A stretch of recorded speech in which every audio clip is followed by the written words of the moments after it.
प्रेम विवाह को लेकर रविवार को उस समय बड़ा हंगामा खड़ा हो गया जब जैन समाज से जुड़े एक युवक और युवती को पुलिस विशाखापट्टनम से बालाघाट लेकर पहुंची। सीएसपी कार्यालय में दोनों परिवार आमने सामने आए और देखते ही देखते माहौल इतना गर्म हो गया कि हाथापाई शुरू हो गई। घटना में कई लोगों के घायल होने की जानकारी सामने आई है। जानकारी के अनुसार युवक तनिष्क और युवती दिव्यज्योति के बीच लंबे समय से प्रेम संबंध थे। दोनों ने परिवार की सहमति से बिना पहले जनवरी माह में तथा बाद में हाल ही में सामाजिक रीति रिवाज और मंदिर में विवाह कर लिया। दोनों के घर से चले जाने के बाद परिजनों ने गुमशुदगी की रिपोर्ट दर्ज कराई थी, जिसके आधार पर पुलिस उन्हें खोजकर बालाघाट लाई। सीएसपी कार्यालय में दोनों परिवारों के पहुंचते ही विवाद बढ़ गया। युवक पक्ष का आरोप है कि युवती के परिजनों ने उसकी मां, पत्नी और चाचा के साथ मारपीट की। तनिष्क ने यह भी आरोप लगाया कि उसके ऊपर चाकू अड़ाकर जान से मारने की कोशिश की गई। वहीं युवती के पिता ने इन आरोपों को सिरे से नकार दिया। उनका कहना है कि उनकी पत्नी केवल बेटी को समझाने के लिए वहां पहुंची थी। इसी दौरान दोनों पक्षों के बीच धक्का मुक्की हुई, जिसमें उन्हें भी चोटें आई है। उन्होंने चाकू से हमले की बात को पूरी तरह गलत बताया। घटना के बाद दोनों पक्षों ने एक दूसरे के खिलाफ शिकायत दर्ज कराई। मामले की गंभीरता को देखते हुए पुलिस ने घायलों का मेडिकल परीक्षण कराया। सीएसपी मयंक तिवारी ने बताया कि दोनों पक्षों की शिकायत की जांच की जा रही है। मेडिकल रिपोर्ट और जांच के आधार पर आगे की कार्रवाई की जाएगी। मैडम को भेजे, वो प्रेग्नेंट, वो बोली मैं बचा नहीं पाई क्योंकि मैं प्रेग्नेंट हूँ। पर आप बताइए सर कि अगर हम लोग पुलिस स्टेशन के अंदर ऐसे घाव अगर हमें मिलेंगे और हमारे को सुरक्षा नहीं मिलेगी, तो कल को अगर हमारे परिवार पे कोई आँच आती है तो इसकी जवाबदारी आप बताइए प्रशासन लेगा। क्या नाम है आपका?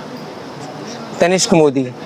तनिष्क जी, क्या है पूरा मामला बताएं। मैं और मेरी वाइफ, जो कि हम दोनों एक साल से एक दूसरे को काफ़ी बहुत अच्छे से जानते थे और हमारा जो दोस्ती थी वो और भी पहले से थी हमारी साथ में, तो हम दोनों एक दूसरे से प्यार करने लगे। हम दोनों मर्जी से अपनी बालाघाट से निकल गए थे, शादी की हमने बाहर जाके। अब हम लोग को यहाँ पे लेकर आया गया पुलिस प्रशासन के द्वारा। अब हम यहाँ पे आए, हमें सुबह 4 बजे यहाँ ला लिया गया। हमें विशाखापट्टनम से लाया गया। हमें यहाँ बुलाया गया, हमें यहाँ कहा गया कि यहाँ पे आप सुरक्षित है, आपके साथ उचित कार्रवाई की जाएगी, जो भी आपके पक्ष में सही से सही चीज़ होगी वो की जाएगी। हम लोग सुबह 4 बजे से बैठ के इंतज़ार कर रहे थे। हमसे जो भी यहाँ की फॉर्मेलिटी थी, जो भी आवेदन लिखवाना था, जो भी उनकी प्रक्रिया थी उनने करवाई। हमारा वीडियो बयान हुआ, हमारे यहाँ बहुत अच्छे से सुरक्षित रखा गया।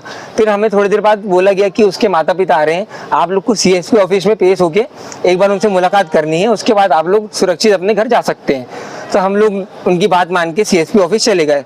अब वहाँ हम लोग ने काफ़ी देर इंतज़ार किए। उसके बाद उनके माता पिता, उसके भाई, उसके मामा, उसके चाचा चाची, बुआ और उसके भाई के अन्य मित्र भी वहाँ पर आए उनके साथ में। अब पुलिस बल ने उनको अनुमति तो कम लोगों को ही दी थी आने की, पर एकदम से सब लोग अंदर आए। अब उसके माता पिता उसके ऊपर चढ़ने लगे, मेरे वाइफ के ऊपर, उसको मारपीट करने लग गए।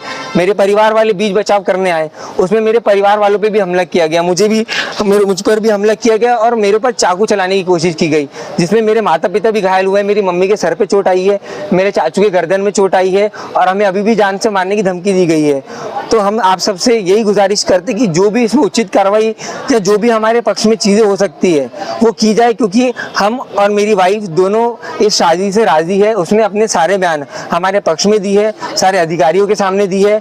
अभी भी हम लोग यही कहना चाहेंगे कि हम लोग अभी भी राजी है, खुश है, हम साथ में रहना चाहते हैं। बाकी जो भी उचित कार्रवाई वो जल्द से जल्द की जाए और ऐसे लोगों को अच्छे से सबक सिखाया जाए, क्योंकि अगर हम लोग पुलिस प्रशासन के बीच में अगर थाने के अंदर सेफ नहीं है तो फिर हमारी सेफ्टी की जवाबदारी कौन लेगा।